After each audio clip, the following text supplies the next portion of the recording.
Freedom Day is fast approaching. That was the pledge from British Prime Minister Boris Johnson Monday as he outlined an end to lockdown measures July 19th.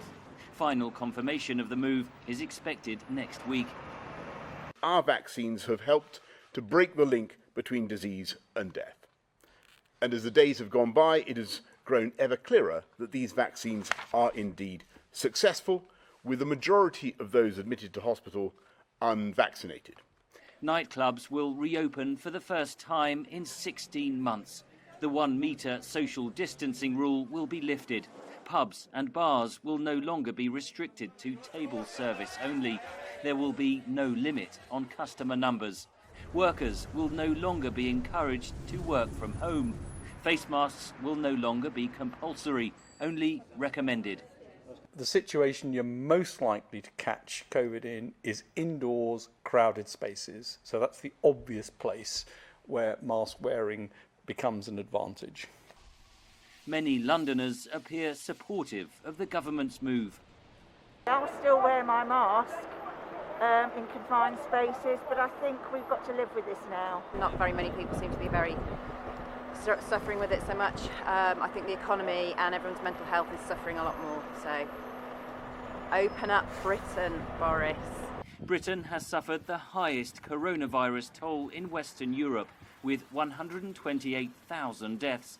Case numbers are rising again, with close to 30,000 new infections a day, driven by the highly transmissible Delta variant. The government warns that could rise to 100,000 a day after restrictions are eased. The opposition has criticised Prime Minister Johnson's approach. To throw off all protections at the same time when the infection rate is still going up is reckless. Some scientists agree.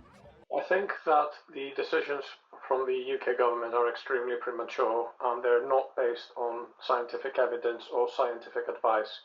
If we are to begin a process of reducing the interventions that prevent transmission, we need first and foremost to implement, at the very minimum, improved ventilation in all enclosed environments.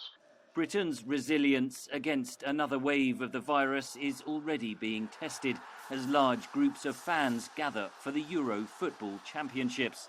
Soon, crowds of any size will be permitted indoors or out. The government believes the vaccines will provide sufficient defence. But as some scientists see it, opening up amid another wave of infections is a gamble that could backfire. Henry Ridgwell for VOA News, London.